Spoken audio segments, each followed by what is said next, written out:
We are there. I hope you get a beer. I hope you get some popcorn. I hope you're ready for ocean shipping, because y'all need to know this stuff because none of us do. Welcome to Matt Gaines Live. I am Cassandra Gaines, your host. And we have a really interesting episode for you guys today. We've been talking a lot about trucking and logistics. I want to talk about ocean today.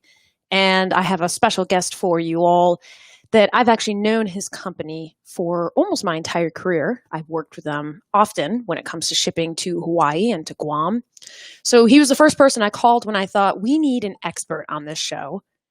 We need someone who's going to teach us the very basics. So this show, our expert is going to walk us through the very basics of shipping to Hawaii and Guam for shippers and for brokers and for carriers, of course. And he's going to give us an overview of the industry. We're going to talk about pricing, COVID, anything else you want. I want you to look for Amanda Miller. She is in the comments on LinkedIn and YouTube. And if you have questions, send the questions to her and she will escalate them to me. I want you to keep in mind that if you are on Twitter or LinkedIn or Facebook, I want you to head on over to YouTube. Hit the subscribe button. There's about 2 years worth of videos there. I want you to also hit the live chat button and make yourself some friends, because that's where all the chatter is happening. That's where everybody is located. So hopefully I went live. Nothing is, messed up. And I'm going to introduce you to our guest, one of my favorite people, Brad. Brad, welcome to the show. Thank you so much for joining us today. I really appreciate it.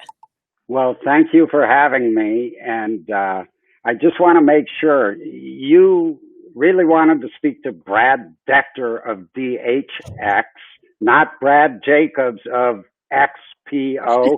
Two Brads, two X's in the name. I just want to make sure you got the right guy. Got the right guy. Okay. Do you know Hawaii shipping? Yeah, I know a little bit about it. I've been doing it 38 years, so yeah. So, how have you? Tell me one thing. I'm going to surprise you with this question. Tell me one thing, like big difference ever since COVID started and we all had to work from home. What was like one of the biggest things, personally, professionally, anything that changed you? Like for me, my dog and I have gained like 10 pounds because we sit in the same spot every day, all day. Wow. Work from home. So I've actually lost about 10 pounds now. It's surprising. And that's because I'm a workaholic and I used to go into the office at 4 every morning and leave at 4 in the afternoon and just be exhausted. So now I'm at home. So I get up and at 6, I walk my dogs. At 8:30, my wife walks me. And then at 4 p.m., we walk again. So I'm taking 3 walks a day. I'm getting in about 12,000 steps a day. But what's really changed is I've had to adjust my expectations for my effectiveness and efficiencies. And I only say that because when you're at home, you get distractions. I've got 2 dogs and 2 cats. Mm-hmm. I have a cat I had to lock out of this room because she jumps up on this desk and sits right here, right in front of me. And then I've got my 16-year-old dog laying down there. She hardly ever moves, but she's just here with me all day, all the time. So between being not quite as efficient and not quite as effective, mm-hmm. I've had to adjust my expectations for myself. And it's sort of a bad thing because I'm still getting up super early in the morning. Yep. I'm working less during the day, but my dead time, and I used to make it a point, I got home at 4:30, I'm done. Yep. I don't look at email. I go on. And I sit in front of the TV at night and I open my email. Yep. And I'm creeping through my email. and there's something inbred about it that when you're a workaholic and you're used to a certain standard for mm-hmm. yourself, mm-hmm. you're going to try to meet that standard. I'm the same way. I think it comes with my bringing up. I grew up very poor and I've had to work hard, and I'm a guy on a mission, a man on a mission. Yep. I like it. That's why you're here, and that's where you are. So if you could you give us an introduction to your company for anybody who's never worked with your company? Okay. What do you usually tell them about your company? I would say we are the premier ocean freight company serving Hawaii. I use the word, and Guam. I use the word premier rather than biggest. I truly believe we're the best. Mm-hmm. I joined the company 38 years ago. At that point in time, we came up with like a strategic mindset that in order to control the quality of our product, we had to control not only it in the mainland here where it's shipped out of, but also at destination. So we set about setting up trucking companies in Oahu, Guam, Maui, Kona, anywhere that could really stand to afford a trucking company. And then underlying that, we made the decision to set up the trucking facilities and own those rather than lease them from somebody else so we could get what we wanted to. So this is something we started as far back as 1993. And now we own 5 properties, all trucking and warehousing facilities. And they're all carbon neutral, I might add. I just gotta say I'm very proud. The USC annual Global Supply Chain Summit is next week, next Thursday and Friday, I believe. And DHX is getting an award for sustainability because we are a carbon neutral company. And that's hard to do. That's a lot of work. Well, we bought carbon offsets. We bought carbon offsets to make it work, but all of our facilities have skylights. In our new facility in Honolulu, we actually put in a microgrid and we put in roughed-in plumbing for electric trucks. So when we go, Hawaii's got a mandate to be energy sufficient by 2035. As soon as we can afford those expensive trucks, we'll try to get there. Yeah. We're looking for the state to put in some grants and some other incentives. That's smart. But as I said, we started as a very small company. When I started at DHX, it was 1982, and we had 11 administrative employees, and we use a labor service for our dock. Today, we have roughly 400 employees. We employ them through a company I own that's called Our Best Assets, Inc., and we did that intentionally. So every employee gets a paycheck that says our best asset. Oh, that's cool. That's what they see. Mm-hmm. And my partner is Ron Matson. He's the owner of Dependable Supply Chain Services. He owns Dependable Hawaiian Express, Dependable Distribution Centers. He owns DHX. He and I own the properties and the trucking companies in Hawaii together. And he's been my mentor and my friend for 38 years, and we've built something we think is great, and that's because we control the quality from beginning to end. So can you give us an overview of your industry? Who are the major players from ocean to NVOCC to your competitors? I'm assuming you guys are not an NVOCC, right? Well, DGX, a company Ron and I own together, is an NVOCC. Oh, it is. But Hawaii is surface transportation, and its ocean is surface transportation, and it's part of the mainland. It's part of the law, so it's deregulated in essence. Now, they're going to hate me using this word, but you basically have a duopoly in terms of ocean carriage to Hawaii and Guam. To Guam, it's APL and it's Matson Navigation Company. Okay. To Hawaii, it's Matson Navigation Company and now Pasha. And Pasha, before it was Pasha, was Horizon Lines. Before it was Horizon Lines, it was Sealand. Before it was Sealand, it was some other company for about 6 months. Then it was CSX Lines. The point is, Matson has been in the business 125 years. Mm-hmm. I think even more. They are a quality act. They do a very impressive job. They have their own barge feeder system to the neighbor islands versus a Pasha who doesn't have quite the service capabilities of a Matson. They use Young Brothers for their feeder system to the neighbor islands. So the services. Ask that. Like, do you have, for us in the trucking industry, well, you're in the trucking industry too, but you know how we have OTR and then we'll have, final mile. to the Okay. final destinations, like little box trucks that will deliver to retailers and customers Right. and consumers. So do you have like the big ships that go to like the mainland, and then you have little ships? Like So final miles? Matson owns the ships, and Yep. Pace owns the ships. Okay. And they're right now doing an entire retooling and becoming more sustainable and buying new ships. They have new ships in the trade, and they're adding more new ships. We, the containers that go on the ship, Yep. that's what we buy from Matson. Oh, do you actually own the containers too? No, they do. Okay. They do. Okay. They do. They supply the containers. We fill them up with freight from our customers. We tender them to Matson. On the other end, our trucks go pick up those containers, take them to our dock, unload them, put the freight that's inside into those little box trucks or back into the containers if it's a big order, and deliver them on the islands. And we own trucking companies in Oahu, Maui, Kona, one other one, Oahu, Maui, Kona, and Guam. And we do the same thing all over. So we tender the full container to Matson, and we pick it up, break it out, and deliver it on island. Now, sometimes we move full container loads.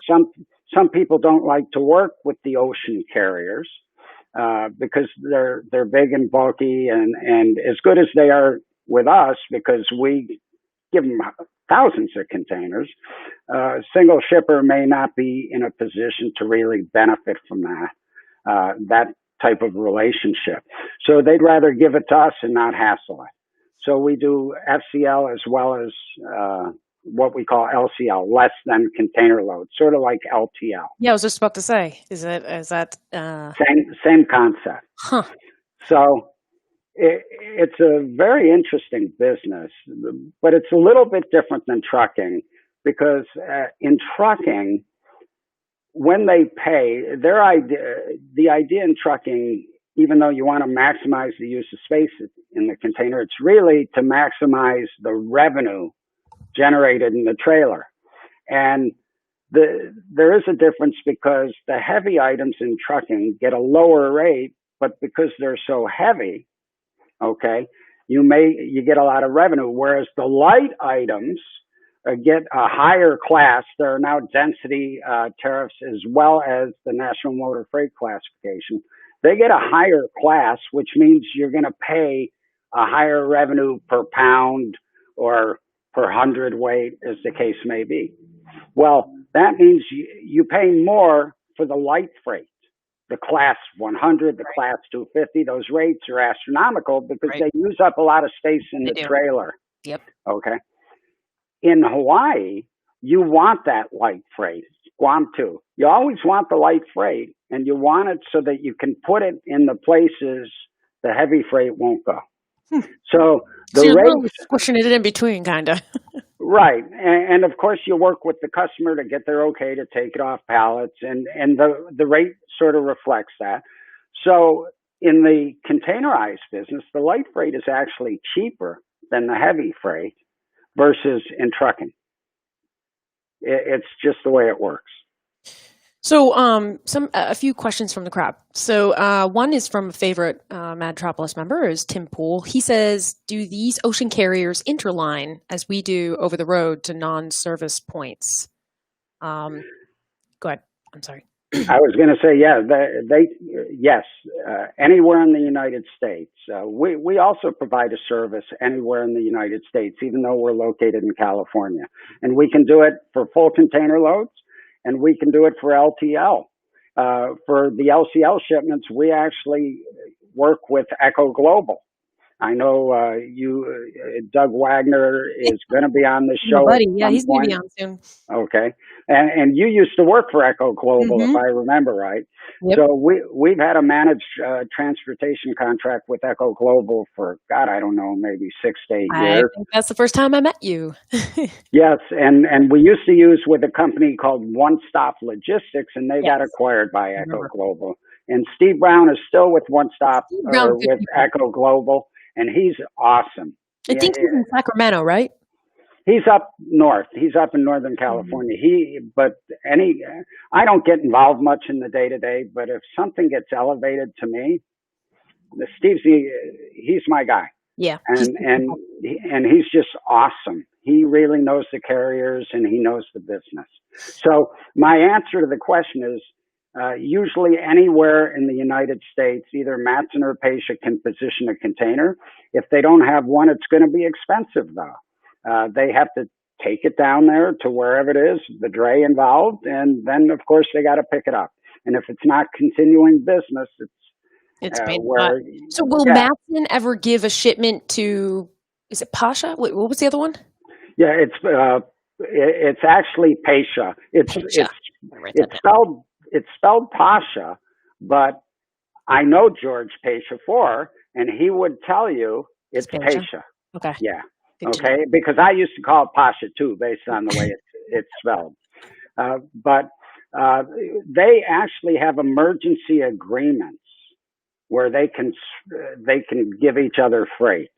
Now, as a rule of thumb, will they interline something? Just, hey, I got extra space if you got overage. Yeah, that's what I was thinking in my head. They were like, hey, I think you got a little spot in your ship over there. In terms of COVID-19, I don't think anybody's been full up in a while, to be honest with you. Okay. But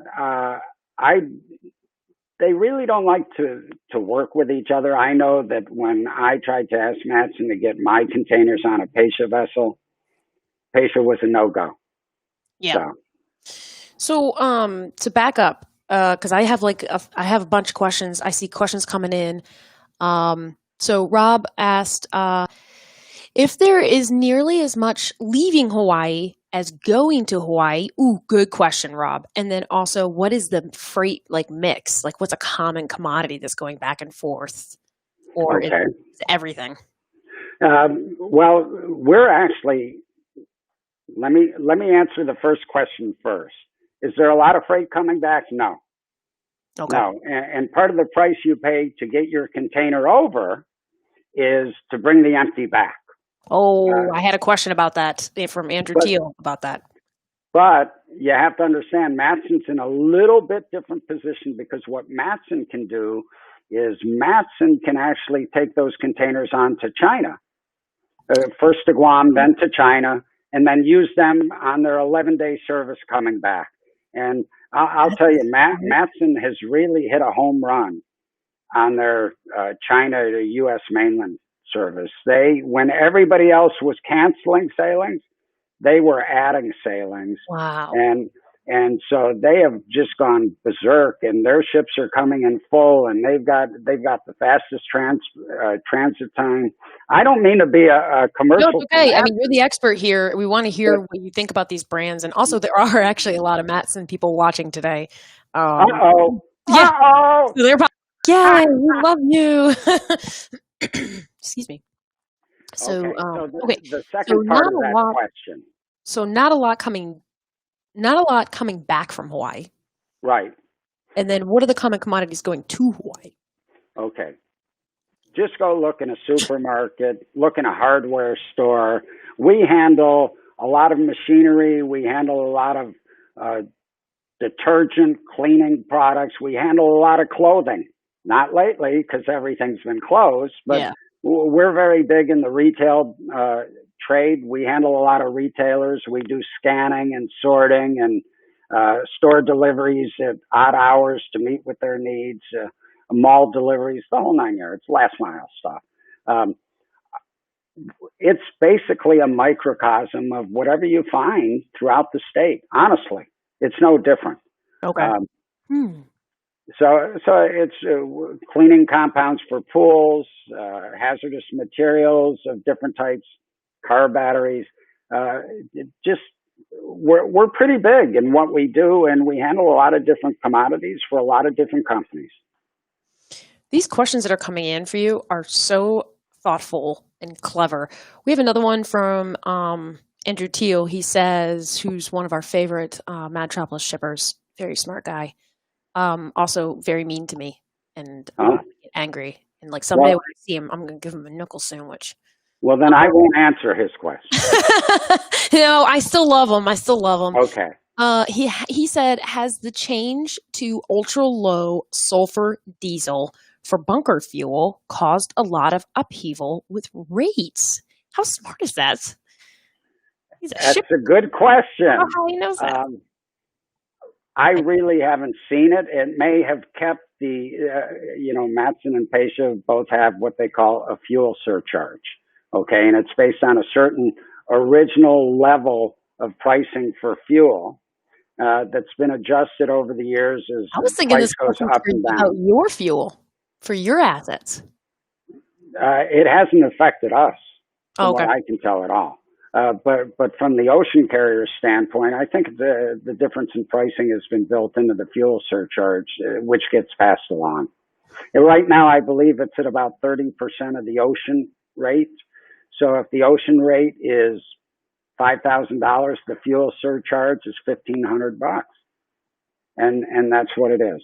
Now, some of you, when you heard $5,000, probably screamed. This is a Jones Act trade.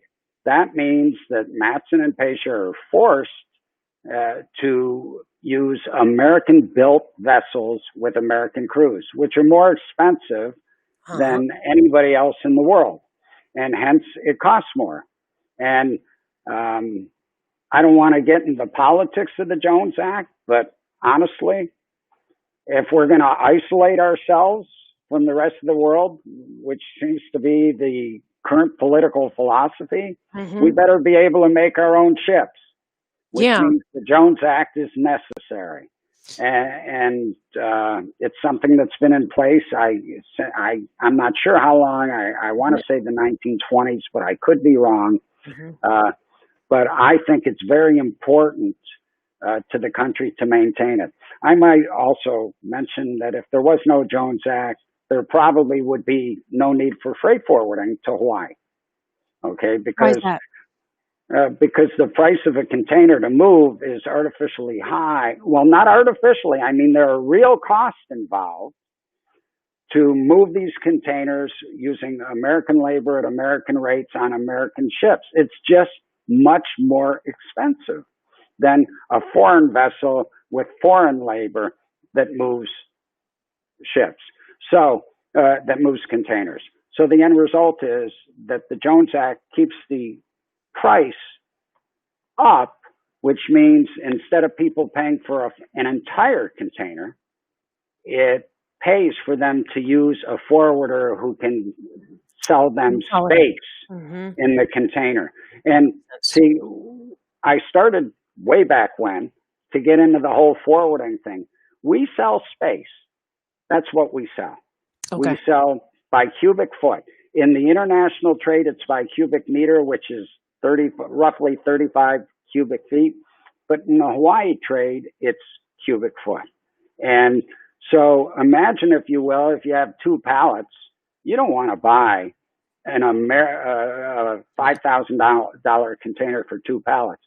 You give it to a forwarder, two pallets may only cost you $4,000. No, I'm kidding. Sort of. God knows what it would cost, but it'd be a lot cheaper, honestly. I was joking. Sure he was.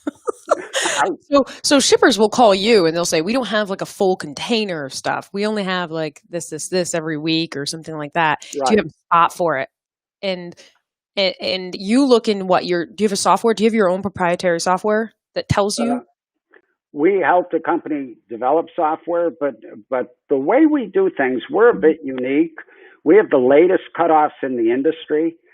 Some of our competitors say for a Saturday morning sale, they'll cut off Friday at noon. At noon, because, you got to get the container, you got to load it, you got to tender it to the ocean carrier. Yeah.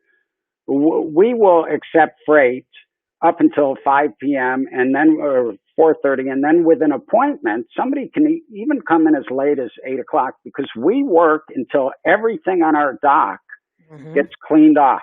Makes sense. So our loading crews come in at like 2 in the afternoon and work until like 2 or 3 in the morning. And when they leave, the dock's empty and everything goes. Occasionally, we may have an odd size piece that won't go, and that's a separate issue. But or something too heavy like steel coils that they just inundated us with 100,000 pounds of steel coils, and it's just too much to move, allowing us to make a profit. So because it takes up so little space, it literally takes all your other freight to fill it. And if you have 100,000 pounds, all of a sudden, say to Hilo, you're trying to fill 3 containers full of freight with very little steel in it, but weighing out everything. And it makes it very hard. So we'll call the customer and say, we're going to move this much. Do you have any preference for color or style? And then we move from there. It's a work. We work, look, Matson is our partner in the ocean carriage business. They do a phenomenal job for us. We've worked together on focusing on our cutoffs to ensure we can provide the service our customers need. And at the same time, we have incredible customers who we view as partners. And we work with them, and they know some of their stuff's going to go this week. Some we have agreements. Makes sense. And we work together to keep their costs as low as possible. We have a lot of questions about some of the topics we've discussed from Andrew Teal, who originally had the question about the ultra low sulfur diesel. Is he the only guy? Is he the only guy writing in? I keep hearing Andrew Teal. Damn that Andrew Teal! Damn him! Yeah. He said, "Is that rate based upon a 20-foot TEU, whatever that is?" And just double for a 40, or do you get 40s, or do 40s get some price break? Do you know what that even means? Yes, I do. Oh. Okay, TU is 20-foot equivalent. Okay, so if you have a 40-foot container, it's 2 TEU. Oh, I should know that. You want to know why? Why? I'm in a phase where I want to have a container house. And so I went out and I bought 20-foot containers. I have 2 of them, and I'm going to buy more containers. I'm going to build a house. Is it going to be a tiny house? I guess if you thought about that. That's why I already. Yeah. At first, I was like, well, maybe I want it to be like a tiny house, and then now I'm getting greedy, and now I'm like, I want more containers because I love these ocean containers. I'm one of those people. So here in Long is 20. Okay. What is it again? 20-foot equivalent. TU 20-foot equivalent container unit. So, Andrew, to answer your question, there are certain fixed costs that go along with every container.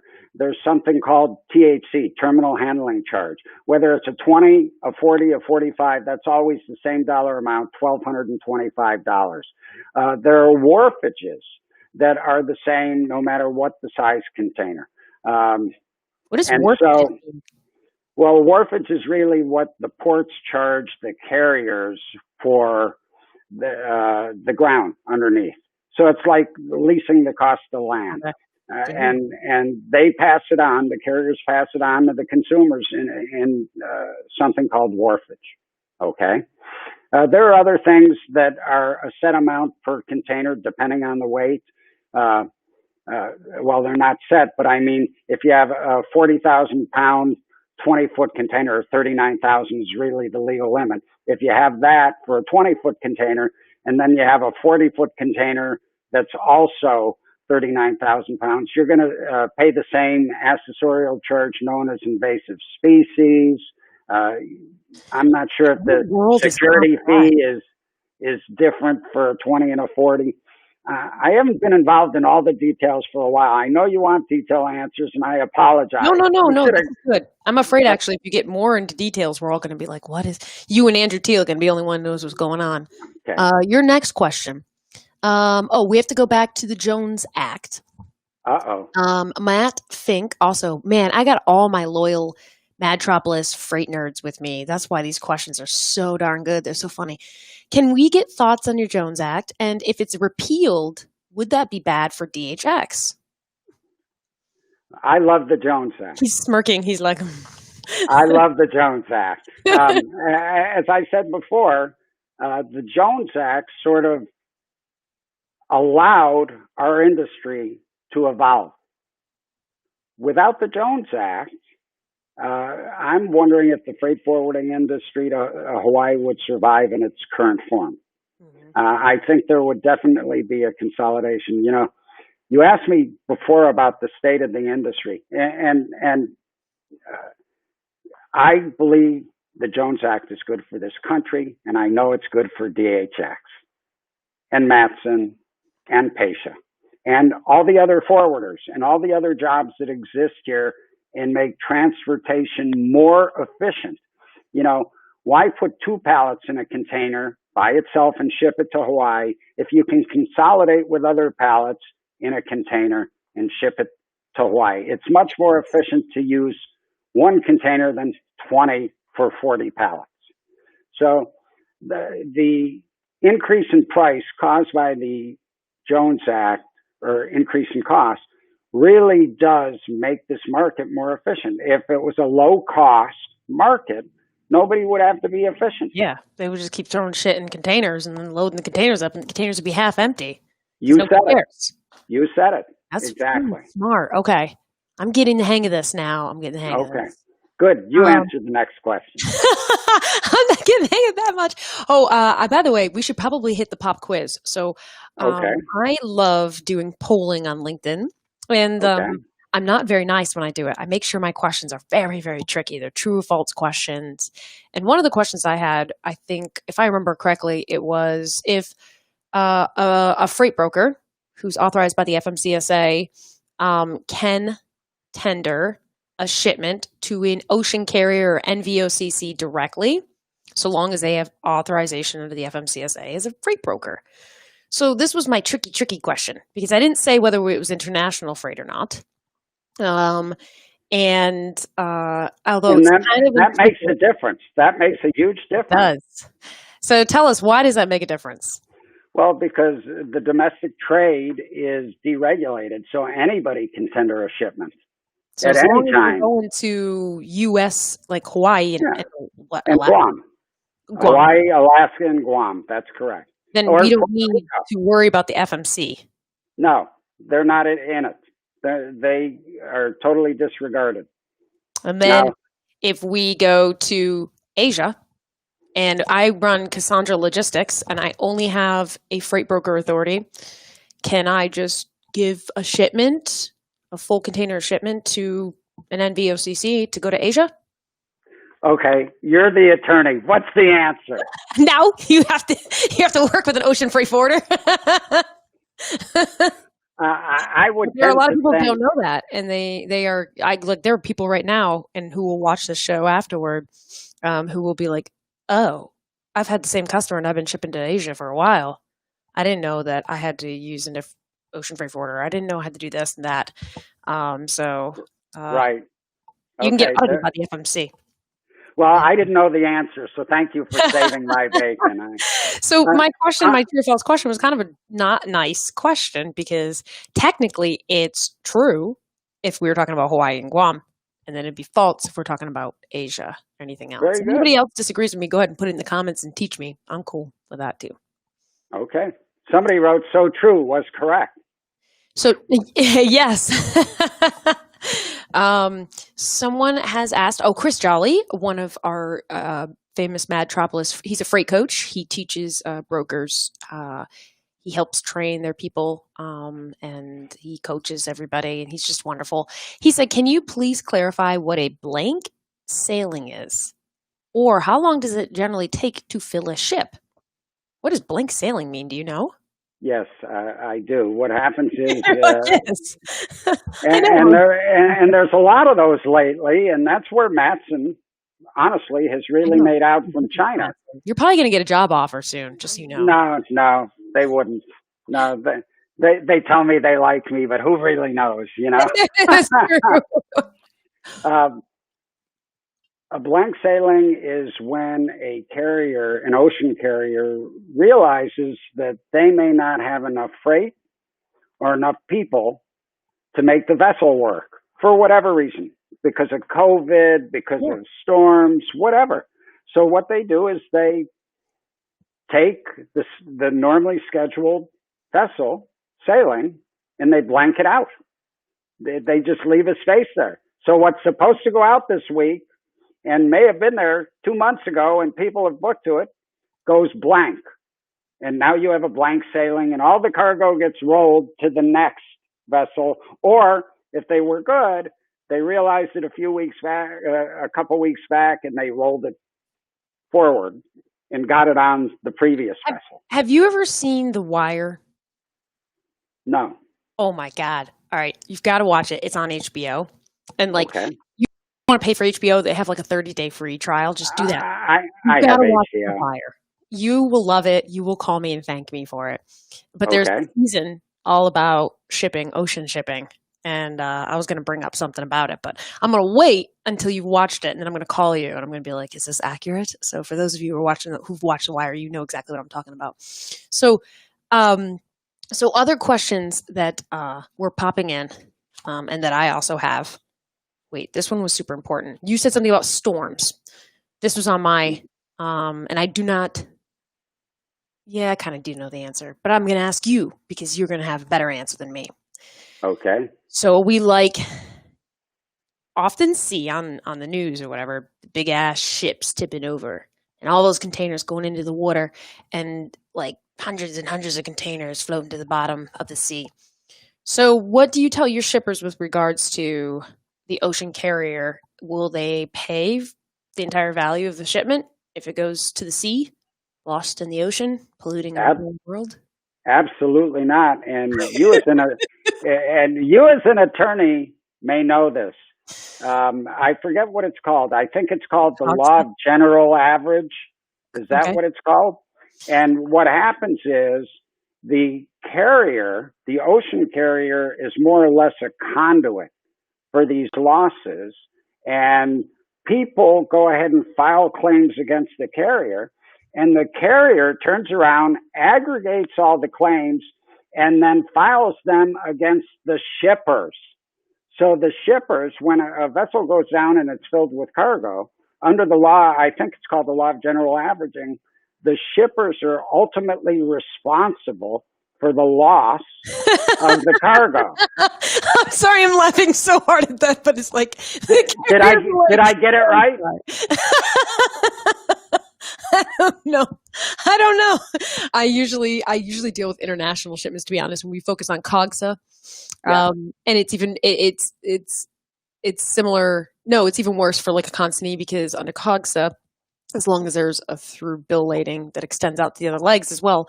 But there's a certain like small amount of limitation of liability. I can't remember what it is at the moment. It might be like $2 an entire container. It's something small. I can't remember. I wish I should probably Google it and just check it. But I'm laughing because you could, as an ocean carrier, it kind of feels like how when we work with rail carriers, we know the rail's not paying. And if they do, 10 cents. Let's see. COGSA, limitation of liability.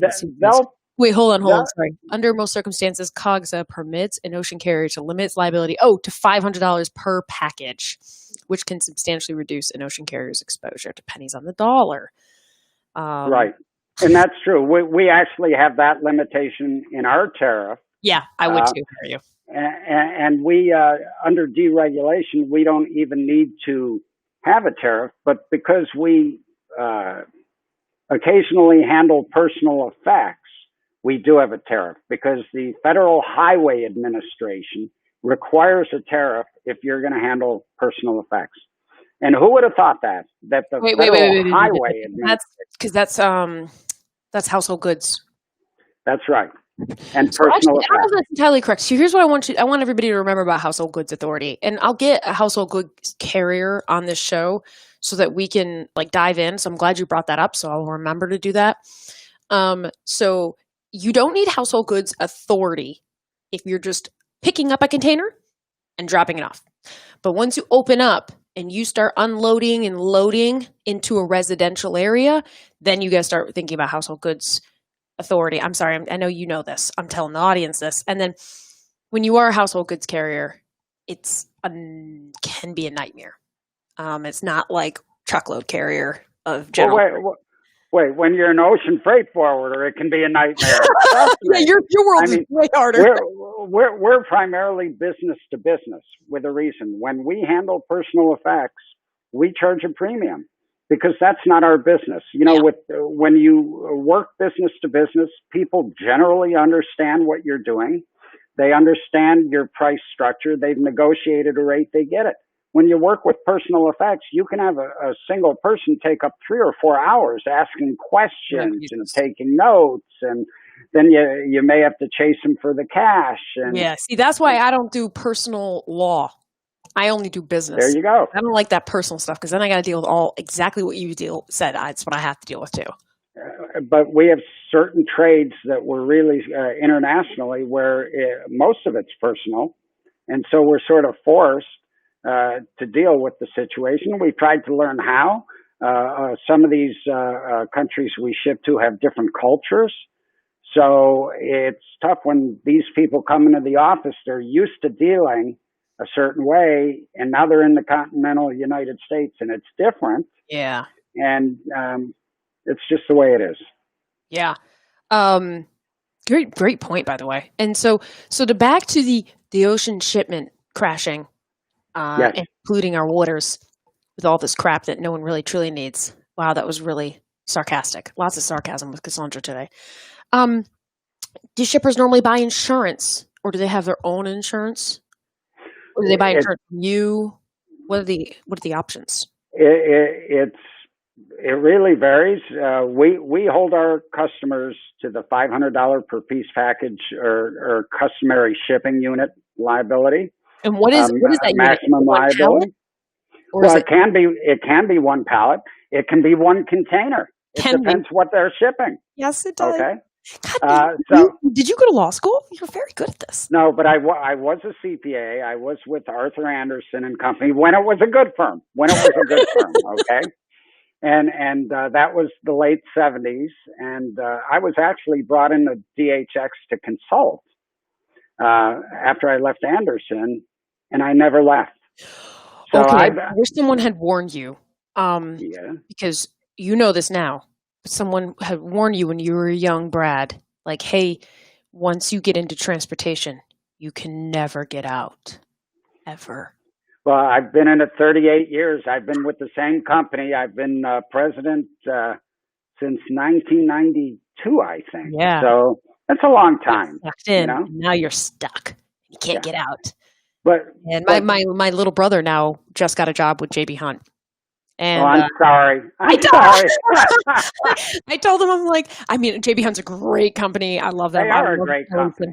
Absolutely. But I told him, I was like, I'm so sorry that you're going into the transportation industry because now you are never coming out, ever. Like, you're in. So, and then our family's in the transportation industry. And I have 3 sons, and I told them to stay out of it. So I said, just be happy. There will be enough money. Just be happy. And did they listen? 2 of them did. 2 of them did. And one's very good at what he did and does. So no complaints there. Good.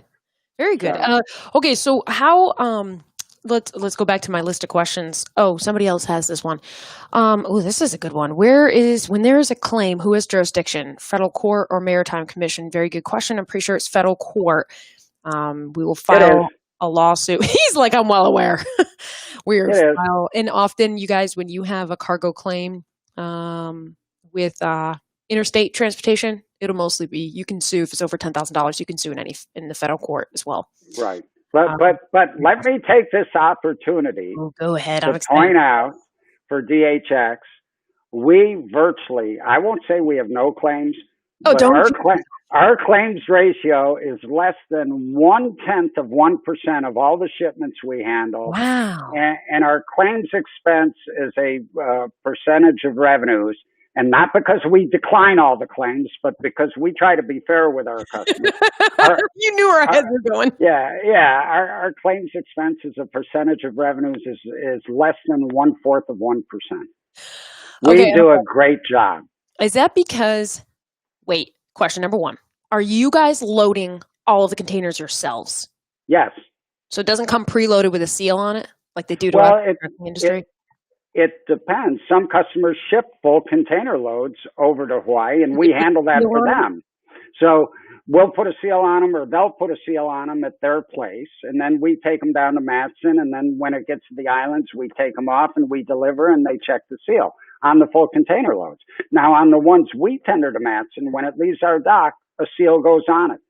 When our trucking operations pick them up in Hawaii, the first thing they do is verify that seal number's the same. So why is your cargo claim, why are they so low compared to like just general trucking? Because we care. We care. No, okay, let's back up. Okay, wait. So I have what we call an executive team. It's a team I set up 2 years ago when I was thinking about retiring, and I wanted to make sure we were building something that lasted for 100 years. So I put together this team to transition power to the next president. And I've named the heir apparent. We set it up. Now, in that team of 10 individuals, the lowest amount of time anybody has with our executive team is 15 years. That's the lowest. So you're thinking that the experience is playing into it's the low cargo claims. It's not only that, but I always say I hire people that are brighter and more intelligent than myself. I'm not the brightest light bulb. I'm just the longest lasting at this point. Okay. And these people know what they're doing. They're experts. They're good at what they do. And so I trust my management team to operate the company the way it should. And they do a great job. And that's why our claims are so low. We've been doing this 40 years. We have experience. The same people, even on the docks. So who's your competitor? Okay, so we have quite a few competitors. Okay. Give me one that. Okay. You froze on me. Are you there? Hello? I lost your sound. Something going on with the feed. There it is. It's so I got it back. Yeah, I can see myself. I'm frozen. So do your competitors have problems with cargo claims? Some may. I really don't know because I'm not privy to their books. But I'll tell you, our name is. Hey, that asshole down the street totally has like tons of cargo claims.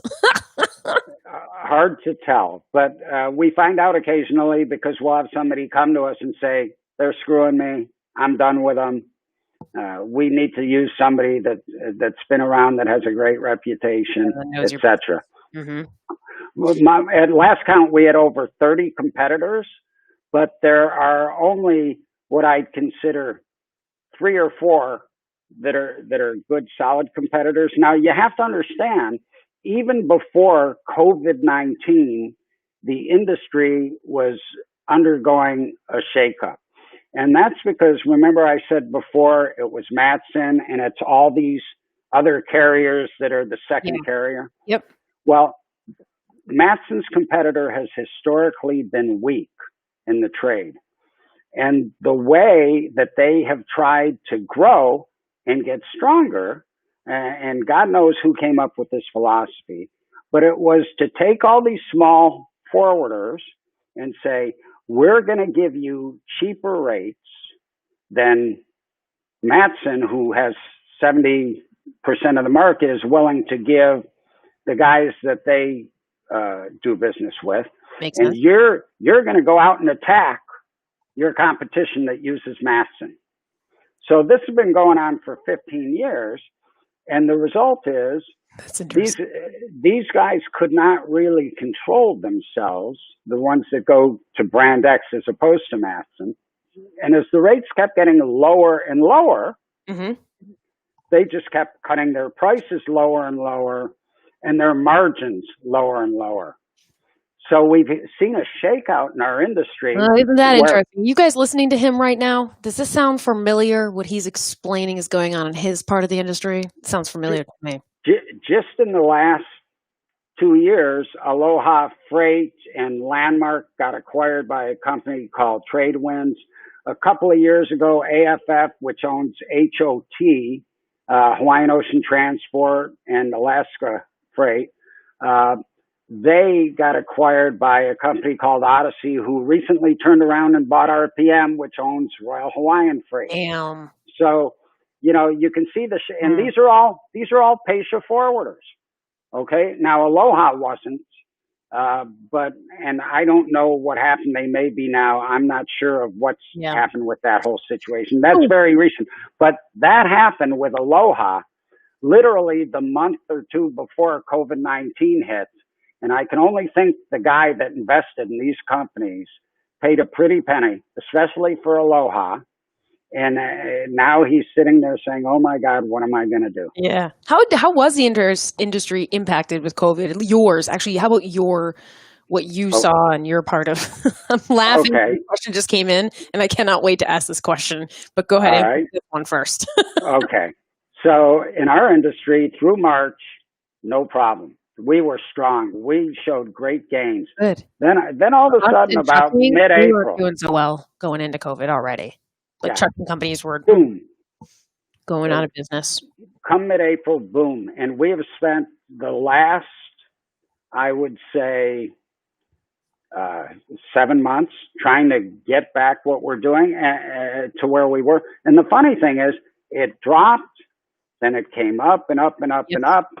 Then Hawaii closed down again. It dropped. We've seen it go up and up and up. And it differs too by location. Like our Los Angeles area, our less than container load business has been very strong. And our market share has grown during that time. That's good. Yeah, it is good. But our Oakland business is off significantly. Our Seattle business has been off significantly. And I mean, big bucks we're talking about. And our profits have sunk tremendously. Still profitable. I have to brag, 38 years straight profit. We're very lucky. We have such a team. It helps to have a finance guy that's running the ship. Yeah, that helps. But it also helps that everybody on my executive team was also with me during the Great Recession, with us during the Great Recession. So they knew exactly what to do. Mm-hmm. They stepped in and did it. I didn't lead them. They sort of led me, and they've done just an outstanding job. So our executive team. So I have another question for you. This is my favorite question of all time, of the entire show, all time. All right. Amanda Miller is cracking me up. It comes from. I'll ask. Take a wild guess who you think this question comes from. Tell me the question first. It's Andrew Teal. He said, "We want to hear about pirates." Not my thing. There are no pirates in the Hawaii trade. No, none. That's exactly what Amanda Miller said. She said, "Arr, matey." Can't help you, Andrew. Sorry. Damn it, Andrew! I really wanted some pirate stories. I hope Andrew Teal dresses up as a pirate on Friday, and the last Friday of this month, because I think that's Halloween. That's true. Okay, so no parties, no pirates. No pirates. And I'm going to tell you, I'm disappointed by that. But we happen to know where the pirates are, so I can specifically target someone in the industry to come on the show and tell pirate stories. I think that they're on the east coast of Africa, where Somalia is. Okay. That's where they are. I think that's where that Maersk ship got pirated that they made the movie about, Captain Phillips. We got to hear about that. Yeah. We got a guy from Maersk coming on. Okay, so you guys, I will send out in my emails. Anybody who's not getting my emails needs to let me know. Like, they need to DM me and say, "Cassandra, we're not getting your emails." And I'll add you to the list. But on my emails, I have a master calendar where you can see what shows are coming up. We do have someone from Maersk. I'm looking at my calendar right now. We do have somebody from Maersk who's going to join us. He lives in New York City, so he's going to talk about whatever his expertise is and teach us on that. I'm really excited about that too. So maybe he will have pirate stories. I'm hoping. He may. You never know. So I just don't. So it's nice that you don't have pirate issues though. Okay, last night I thought of a question. Okay, go for it.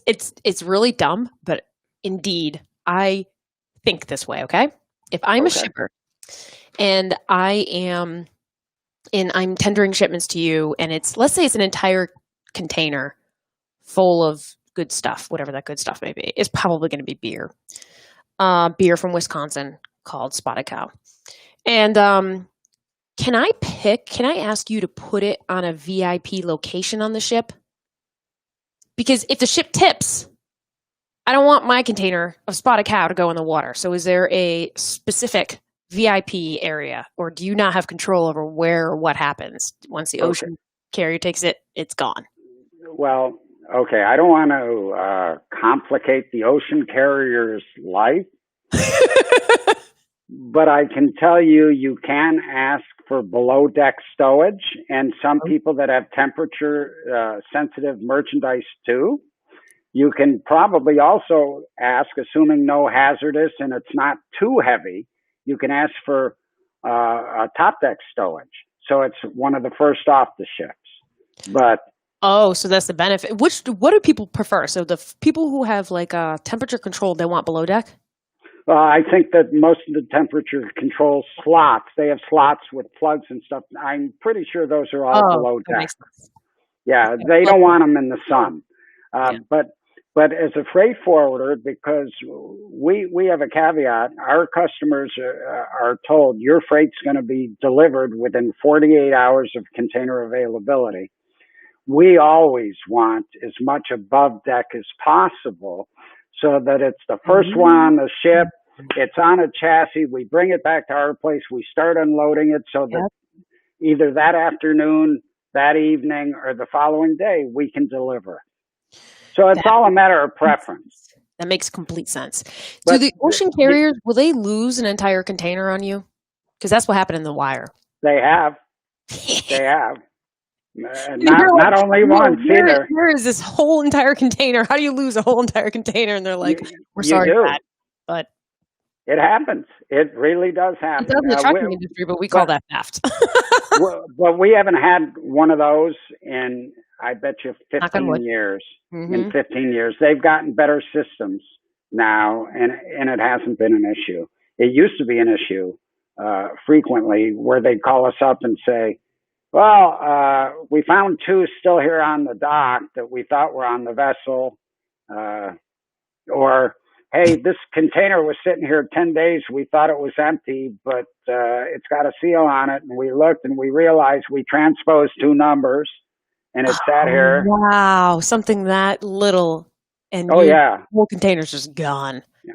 But they've done the flow of data and digitalization has really changed, and one of the has changed the whole industries.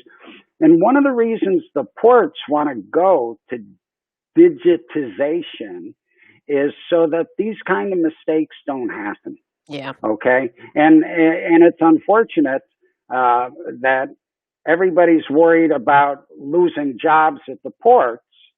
So it, in some cases, holds up the technology. Yep. Now, I'm not passing judgment, but some of these things can be avoided if there's nobody to fat finger them, and all that happens is it gets scanned, read, and it goes. Wire. That's exactly the complication they talk about in the wire too. But in trucking, if we truly absolutely need, how about Schneider? Let's just use an example for Schneider. Every Schneider's trailers and tractors have GPS on them. Every one of them. So do they have GPS on these containers, or is that part of the digitalization? Why is that word so hard? Is that part of it that's... They don't have it yet. They probably should. They may have it on all their reefers now. I've heard about that. I know that they're taking 24/7 readings of temperatures and reefers. But I'll tell you, I have a great story where I went and visited in Atlanta my agent there, our CFS, Container Freight Station, and I walked into their facility and I saw a trailer for one of our related companies. And I said, I know they don't go to Atlanta. What is this trailer doing here? And he says, God. I don't know, but it's been here 7 months. Can you call somebody and get it taken out of here? Oh my God. And if you don't have digitization and control. Yes. And this sounds like a no-brainer too. No. And so I made the phone call. 2 months later, he called me again. I don't know who you called, but it didn't work. Can you call him again? Oh my God. And after that, they got it. But to them, to the company I'm calling and saying, you got a trailer over there, you got to get out. It's, well, we don't have any business there. How are we going to get it out? We're going to have to pay somebody to load it with something and bring it back. And have it brought back. Yeah, and it takes a couple of months for them to rustle up that business. Oh my God, that makes sense. Okay, thank you very, very much. I have no, thank you. 1,000 more questions, but we're out of time. I think that you have given us this amazing insight and knowledge with energy. Thank you. And I really appreciate it. Can I say one thing? Yes. One thing.